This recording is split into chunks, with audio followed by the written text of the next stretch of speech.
So, just finishing from the last video. My phone died. I'm going to record on my laptop. Yeah, look at those pretty lights. I love it. So the example was I was sharing about sporadic stimulation. So the example I was in the middle of sharing was I'm sitting here and I have these different options of things to do. Even though my location is in one spot, I have these different things set up in one location. And I'm reading and I get frustrated. I no longer trust my mind's description of why this experience is occurring. Because if my right brain is having a sensation of emotion and it's causing this dissociative shift of consciousness, my left brain might explain it to my prefrontal cortex as, my goodness, you just need to try harder and focus better, as one example. And so I no longer take those automated explanations as objective truth, and instead I notice that as communication from my parts of consciousness. And I know now that my parts of consciousness have developed for the past 22 years through an operation of dissociative fragmentation, because of survival instincts being dominant over an ability to thrive, becoming dominant in the neurodevelopment of my consciousness. And so with this renewed understanding of my own internal being, I notice the frustration as I read and I say, oh, my parts are shifting, let me shift with them. And I set the book aside, saving my place, not judging the fact that I can't read anymore in that moment, not saying, man, I'm so angry that I can't focus, man, I'm so frustrated that I can't just do the thing I want to do. Letting go of all of those automated descriptions of life experience in order to create space for a fresh sense of truth that embodies a greater truth, and shifting my application. So then I move over and I journal.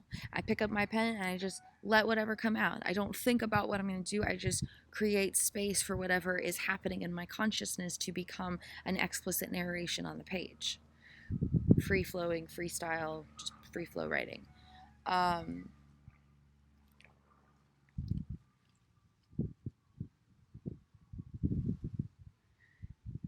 Headphones is another example. Having the headphones on both ears, and then I notice a shift in my consciousness and I take the headphone off one ear while leaving it on the other.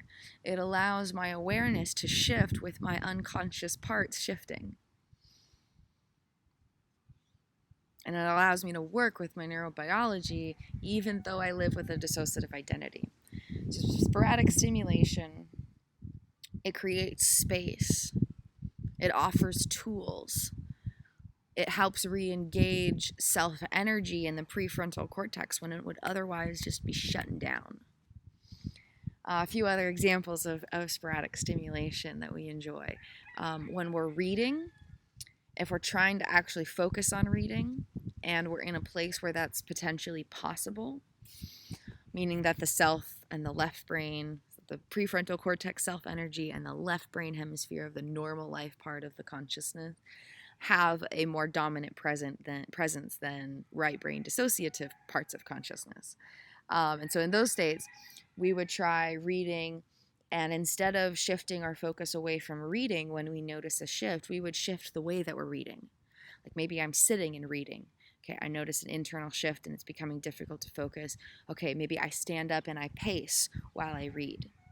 Maybe I'm reading internally and I noticed a shift in my consciousness and it's becoming harder to focus, and so I start reading out loud to myself. It's just a couple examples. I shift my posture while I'm reading. Sometimes I'll do yoga while I'm reading, so my body's engaging and shifting its engagement while my mind is engaging. So those are just a few examples. Sporadic stimulation can be used when trying to, focus and concentrate on something. It can be used when spending time with friends, like even in the situations that would normally be fun for the average person, my brain is still shutting down. And so situations of just hanging out become very stressful for me. And I have to have this sporadic stimulation to even be present with this social engagement. Yeah, too. Emotions and stimuli, internal emotions and external stimuli, are going to be the main things that cause shift of parts unconsciously. Those will be the main things. Different unconscious needs being cued will also cause a shift of parts of consciousness. For example, waking up causes a shift of parts because my body's transitioning from being unconscious to conscious. It's shifting the unconscious systems that are being used in my experience of life, and therefore my subconscious parts are also consequentially shifting. When I reach a point in the day where I start to grow hungry, I don't just notice hunger, I notice a shift in my consciousness, because of how all the operations of my being are existing in this unconscious state of fragmented automated operations, my unconscious neurobiology and my subconscious psychology. And so when we can add positive internal emotions and positive external stimuli, it helps to work with the shifts of consciousness, because my shifts are not going to stop. My healing journey goal can't be, or at least it shouldn't be for optimal healing purposes, it shouldn't be, my goal is to stop unconsciously shifting states of dissociative fragmented parts of consciousness. That's not a good goal for my healing. It's going to produce a lot of resistance, a lot of frustration, a lot of devastation. It's me telling my neurobiology, you need to be different before I can love you. It's telling my subconscious parts, you need to be different before I can be present with you. And there's nothing healing about demanding change that can't happen. My parts can't suddenly say, okay, I'm no longer fragmented. There you go. That's not something that they're capable of. So it would be very unhealing for me to demand something that isn't possible. Healing is about meeting us where we're at. So I have to meet my parts where my parts are at if I'm going to help them heal. And in order for me to heal, I have to help my parts heal, because my parts compose me. I am not a me without my parts. The same way every human being is not a person without their parts. People wouldn't have eyes that blink, or a belly that growls and communicates hunger, or a voice that speaks, or a brain that thinks of creative stuff, or a brain that dreams while it's sleeping and has all these different ideas while it's awake. All of those things happen because of parts of consciousness. Parts compose every human being. Every person is a person because of their parts. And so I can't heal and be my own person without healing my parts. They're one and the same. I don't have a self without my parts. I can't heal myself without healing my parts. They go hand in hand. And so I can't heal myself by demanding my parts to be different than who and what they are. That will only cause dissociation and fragmentation as my consciousness tries to survive my own demands the way it survived all of life. So I have to change my demands. I have to change the way that I approach my consciousness, the way I apply my consciousness, because my consciousness is what's creating life experience and making life experience possible. And so working with my parts helps me work with my consciousness and heal from the inside out in a way that's actually healing.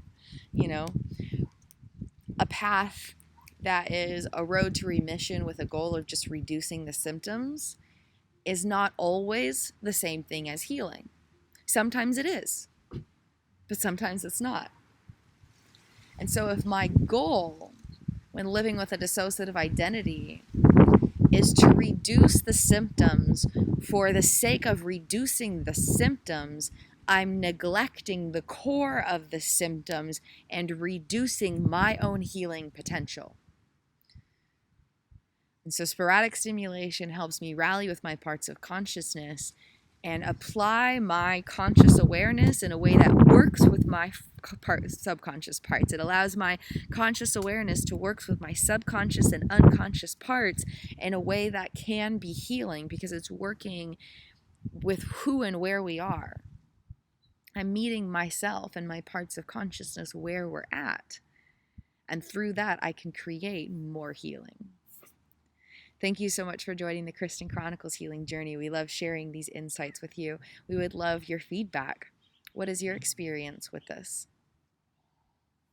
Does sporadic stimulation help you? Have you ever heard of sporadic stimulation before?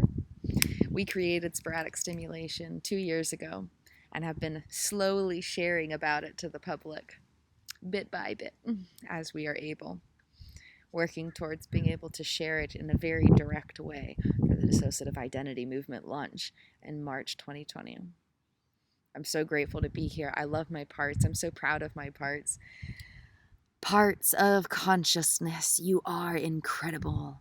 In every human being, you create the vastness of our life experience, the vastness of our inner being, the vastness of our external capabilities. Parts of consciousness, you create our life experience. You create this consciousness. Thank you for being so miraculous. Have a beautiful and blessed day, my brave, beautiful warrior soul friends. In light and love, namaste. The courageous warrior light in me sees and honors the courageous warrior light in you.